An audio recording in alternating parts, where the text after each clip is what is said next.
Hello and welcome back. स्वागत है आप सभी का आपके खूबसूरत से यूट्यूब चैनल प्रम्स एजुकेशन में। दोस्तों आज हम लोग पढ़ेंगे यहाँ पे फिजिक्स के चैप्टर नंबर 1 जो कि हमारा प्रकाश का परावर्तन है, उसके वीवीआई ऑब्जेक्टिव क्वेश्चंस को। जी हाँ दोस्तों, आज के इस वीडियो में आपको इस चैप्टर से जो टॉप्स एमसीक्यूज क्वेश्चन है आज के इस वीडियो में को बताएंगे, तो इसलिए इस वीडियो में एंड तक बने रहिएगा। तो चलिए बिना टाइम को वेस्ट किए हुए चलते हैं अपने पहले क्वेश्चन की तरफ। तो हमारे यहाँ पे पहला क्वेश्चन है, गोलीय दर्पण के मुख्य बिंदु को क्या कहते हैं? तो गोलीय दर्पण के मुख्य बिंदु को क्या कहते हैं? ध्रुव कहते हैं। हमारा दूसरा क्वेश्चन है कि अवतल दर्पण की फोकस दूरी उसकी वक्रता त्रिज्या की क्या होती है? तो इसके ऑप्शंस हैं आधी, दुगनी, बराबर या चौथाई। तो आंसर क्या हो जाएंगे? दुगनी। हम आपको एक क्वेश्चन के साथ साथ हमको तीन यहाँ पे चार ऑप्शंस भी बताएंगे। तो तीसरा क्वेश्चन है हमारा कि निर्वात में प्रकाश का वेग क्या होता है? तो इसके ऑप्शंस हैं 8 × 3 to the power 10 metre per second, 3 × 10 8 to the power 10 metre per second, 3 × 10 to the power 8 metre per second, या 3 × 10 to the power 6 metre per second. तो इसका आप ऐसे आंसर क्या हो जाएगा? 3 × 10 पावर 8 मीटर पर सेकेंड। हमारा चौथा क्वेश्चन है कि मोटर गाड़ी के चालक के सामने क्या लगा रहता है? कौन सा दर्पण लगा रहता है? तो अवतल दर्पण, उत्तल दर्पण, समतल दर्पण या आभासी दर्पण। तो इसका सही आंसर क्या हो जाएगा? उत्तल दर्पण। यानी कि मोटर गाड़ी के चालक के सामने उत्तल दर्पण यहाँ पे लगा होता है। हमारा पांचवा क्वेश्चन है कि उत्तल दर्पण द्वारा बना प्रतिबिंब क्या होता है? तो इसके ऑप्शन है हमेशा सीधा, हाँ उल्टा भी, सीधा भी, हमेशा उल्टा, या इनमें से कोई नहीं। तो इसका आंसर क्या हो जाएगा? उत्तल दर्पण के द्वारा बना हुआ प्रतिबिंब हमेशा सीधा होता है, जैसा कि आप सभी इमेज फॉर्मेशन में पढ़े होंगे। हमारा छठा क्वेश्चन है किसी बिंदु का वास्तविक प्रतिबिंब मिल सकता है? तो इसके ऑप्शन है उत्तल दर्पण द्वारा, अवतल दर्पण द्वारा, समतल दर्पण द्वारा, या इनमें से कोई नहीं। तो यहाँ पे किसी वस्तु का वास्तविक प्रतिबिंब यहाँ पे कहाँ मिल सकता है? तो अवतल दर्पण द्वारा। यहाँ पे उत्तल दर्पण में तो सिर्फ काल्पनिक प्रतिबिंब ही बनती है। हमारा सातवां क्वेश्चन है किसी वस्तु का आभासी प्रतिबिंब प्राप्त किया जा सकता है? तो इसके ऑप्शंस हैं केवल उत्तल दर्पण द्वारा, केवल अवतल दर्पण द्वारा, या केवल समतल दर्पण द्वारा, या इन तीनों प्रकार के दर्पणों द्वारा। तो इसके आंसर्स हमारे क्या हो जाएंगे? इन तीनों प्रकार के दर्पण द्वारा हम आभासी प्रतिबिंब प्राप्त कर सकते हैं, जैसा कि आप सभी इमेज फॉर्मेशन में पढ़े होंगे। फिर हमारा अगला क्वेश्चन है कि यदि किसी दर्पण द्वारा बने प्रतिबिंब का आकार हमेशा वस्तु के आकार के बराबर हो तो दर्पण होगा। तो इसके आंसर यहाँ पे क्या हो जाएंगे? तो इसके समतल होंगे। हमेशा ना बन रहा है, यानी कि हम कहीं भी रखेंगे उसका प्रतिबिंब का आकार सेम ही बन रहा है, तो इसके आंसर हमारे क्या हो जाएंगे? समतल। यहाँ पे अवतल नहीं होगा, इसके आंसर हो जाएंगे समतल दर्पण। हमारा नौवां क्वेश्चन है कि एक गोलीय दर्पण की फोकस दूरी 12.5 सेंटीमीटर है, इसकी वक्रता त्रिज्या क्या होगी? तो इसका ऑप्शन है यहाँ पे 2.5 सेंटीमीटर, 6.25 सेंटीमीटर, 12 सेंटीमीटर, या 25 सेंटीमीटर। तो आप सभी को यहाँ पे मालूम होना चाहिए कि वक्रता त्रिज्या फोकस दूरी की यहाँ पे दुगनी होती है। तो यहाँ पे 12.5 का यहाँ पे दुगुना क्या हो जाएगा? 25। तो इसका आंसर क्या पे हमारा क्या हो जाएगा? 25 सेंटीमीटर। हमारा 10वां क्वेश्चन है कि उत्तल दर्पण द्वारा बना प्रतिबिंब होता है? तो इसके ऑप्शन है आभासी तथा उल्टा, आभासी तथा सीधा, वास्तविक तथा उल्टा, वास्तविक तथा सीधा। तो उत्तल दर्पण द्वारा हमेशा क्या बनता है? आभासी प्रतिबिंब बनता है और सीधा प्रतिबिंब बनता है। हमारा 11वां क्वेश्चन है कि एक गोलीय दर्पण की वक्रता त्रिज्या 32 सेंटीमीटर है, इसकी फोकस दूरी क्या होगी? तो इसका ऑप्शन है हमारे 6 सेंटीमीटर, 16 सेंटीमीटर, 26 सेंटीमीटर, 13 सेंटीमीटर। तो आप सभी को यहाँ पे मालूम होना चाहिए कि फोकस दूरी वक्रता त्रिज्या की आधी होती है। तो इसके आंसर हमारे क्या होंगे? 32 का आधा 16 सेंटीमीटर। हमारा 12वां क्वेश्चन है किसी वस्तु से पीछे से, यानी कि वस्तु से छोटा और आभासी प्रतिबिंब प्राप्त होता है? तो इसके ऑप्शन है उत्तल दर्पण से, समतल दर्पण से, अवतल दर्पण से, इन तीनों प्रकार के दर्पण से। तो हमारा क्वेश्चन क्या कर रहा है? छोटा और आभासी। तो इसका सही आंसर क्या हो जाएगा? उत्तल दर्पण। उत्तल दर्पण में हमेशा छोटा और आभासी प्रतिबिंब बनता है।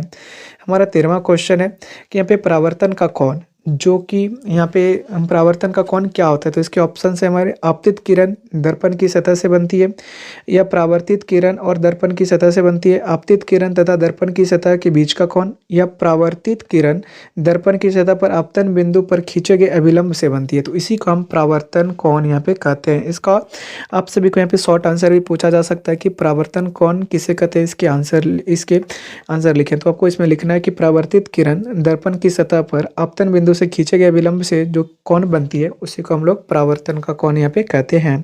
हमारा 14वां क्वेश्चन है, हम 14वें क्वेश्चन में दाढ़ी या हजामत बनाने में हम कौन से दर्पण का यहाँ पे उपयोग करते हैं? तो इसके ऑप्शन हैं उत्तल दर्पण, आभासी या अवतल दर्पण, या इनमें से कोई नहीं। तो इसके आंसर हमारे क्या हो जाएंगे? अवतल दर्पण। हम दाढ़ी बनाने में अवतल दर्पण का उपयोग यहाँ पे करते हैं।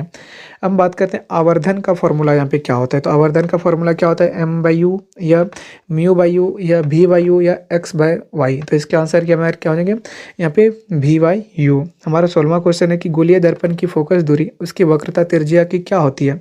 यहाँ पे फोकस दूरी पूछी जा रही है, ठीक है। फोकस दूरी उसकी वक्रता त्रिज्या की यहाँ पे क्या होती है? तो हमेशा आधी होती है। वक्रता त्रिज्या की फोकस दूरी हमेशा आधी होती है, यानी कि हमारा मान लीजिए 16 सेंटीमीटर का हमारा यहाँ पे वक्रता त्रिज्या है, तो इसकी फोकस दूरी यहाँ पे 8 सेंटीमीटर होगा, यानी कि यहाँ पे आधा होता है। हमारा 17वां क्वेश्चन है कि अवतल दर्पण की वक्रता त्रिज्या उसकी फोकस दूरी की क्या होती है? अब यहाँ पे फोकस दूरी दुगनी होती है। जी दोस्तों, फोकस दूरी इसकी दुगनी होती है, वो यानी कि फोकस दूरी वक्रता त्रिज्या की दुगनी होती है। यहाँ पे नहीं मिस्टेक कर दी कि वक्रता त्रिज्या है वो फोकस दूरी की यहाँ पे दुगनी होती है। जैसा कि 8 सेंटीमीटर का यहाँ पे फोकस दूरी है, तो इसकी वक्रता त्रिज्या क्या हो जाएगी यहाँ पे? 16 सेंटीमीटर का। हमारा 18वां क्वेश्चन है कि एक अवतल दर्पण की फोकस दूरी यहाँ पे 10 सेंटीमीटर है, तो उसकी वक्रता त्रिज्या हमेशा क्या हो जाएगी?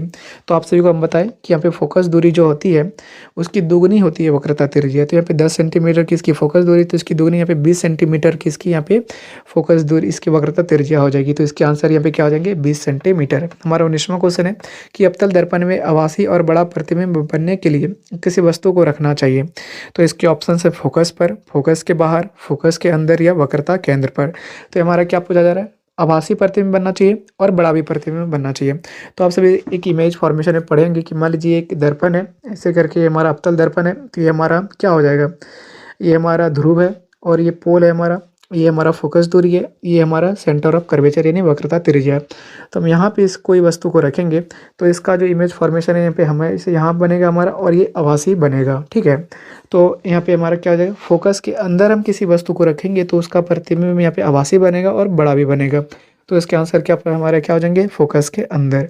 हमारा 20वां क्वेश्चन है कि 1678 ईस्वी में तरंग सिद्धांत का प्रतिपादन यहाँ पे किसने किया था? तो इसके ऑप्शन है मैक्स प्लांक, हाइगेंस ने, हार्टज ने या मैक्सवेल ने। तो इसके आंसर क्या हो जाएंगे? हाइगेंस ने। 21वां क्वेश्चन है कि प्रकाश की ऊर्जा युक्त कण सर्वप्रथम कहा? तो इसके ऑप्शन है आइंस्टीन ने, न्यूटन्स ने या मैक्स प्लांक ने, हाइगेंस ने। तो इसका सही आंसर क्या हो जाएगा? मैक्स प्लांक ने। तो हमारा अगला क्वेश्चन है 22वां कि अपतन कोण आई तथा परावर्तन कोण आर हो तो आई बराबर यहाँ पे आर होता है। जैसा कि आप सभी के यहाँ पे लाइट यहाँ पे रिफ्लेक्शन ऑफ लाइट के लॉ नंबर 2 में आप लोग पढ़े होंगे। हमारा 23वां क्वेश्चन है कि वस्तु का बड़ा आभासी प्रतिबिंब किस दर्पण में बनता है? यानी कि वस्तु का बड़ा और आभासी प्रतिबिंब तो यहाँ पे अवतल दर्पण में। अभी तुरंत आपको इसमें समझा कि यहाँ पे फोकस के अंदर इसमें रखेंगे तो बड़ा भी बनेगा और वस्तु से बड़ा भी बनेगा और आभासी प्रतिबिंब यहाँ पे बनेगा। हमारा 24वां क्वेश्चन है कि वास्तविक वस्तु का आभासी प्रतिबिंब बनता है। तो इसके ऑप्शन है अवतल दर्पण, समतल दर्पण, उत्तल दर्पण, इनमें से कोई नहीं। तो यहाँ पे हमेशा समतल दर्पण में वस्तु का आभासी प्रतिबिंब यहाँ पे बनता है। हमारा 25वां क्वेश्चन है कि यहाँ पे 25वां क्वेश्चन है कि यहाँ पे उत्तल दर्पण द्वारा बना प्रतिबिंब होता है काल्पनिक और सीधा। इसका आंसर यहाँ पे यही होगा। 26वां क्वेश्चन है किसी अवतल दर्पण द्वारा आभासी, सीधा और तथा आवर्धित प्रतिबिंब तब बनता है जब वस्तु की स्थिति होती है। तो इसके ऑप्शंस है इनमें वक्रता केंद्र तथा फोकस के बीच, वक्रता केंद्र पर, दर्पण के ध्रुव और फोकस के बीच और वक्रता त्रिज्या पर। तो इसका आंसर हमारा क्या हो जाएगा? यहाँ पे दर्पण के ध्रुव और फोकस के बीच, जो कि हम अभी तक यहाँ पे 2-3 बार ये क्वेश्चन यहाँ पे हमारा आ चुका है। हमारा 27वां क्वेश्चन है कि एक दर्पण से किसी भी दूरी पर रखी एक वस्तु की सीधा प्रतिबिंब प्राप्त होता है तो वह दर्पण है। तो इसके ऑप्शंस है केवल अवतल दर्पण, केवल उत्तल दर्पण, केवल समतल दर्पण, यहाँ पे उत्तल और अवतल दोनों। तो इसके आंसर हमारे क्या हो जाएंगे? यहाँ पे सीधा और प्रतिबिंब दोनों में बनता है, यहाँ पे समतल और उत्तल, यहाँ पे दोनों आंसर यहाँ पे हमारे हो जाएंगे।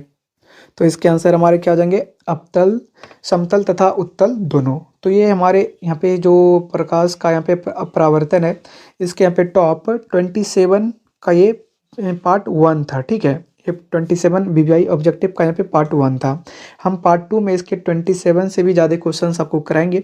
तो इसलिए आप लोग हमारे इस चैनल को सब्सक्राइब करके इस चैनल से जुड़ जाएं। अगर आप लोग इसके पार्ट 2 को चाहते हैं तो आप लोग इसका वेट करें, हम तुरंत ही इसके पार्ट 2 को भी हम आपको वीडियो प्रोवाइड कराने की कोशिश करेंगे। तो आज की इस वीडियो में इतना ही। हम आशा करेंगे इस वीडियो में जितनी भी जानकारी यहाँ पे देने की आपको कोशिश की आपको अच्छी लगी होगी। तो मिलेंगे आप लोगों से आगे इसी प्रकार की इंफॉर्मेटिव और नॉलेजेबल वीडियो के साथ आगे। तब तक के लिए आप लोगों से यहाँ पे विदा लेते हैं। जय हिंद।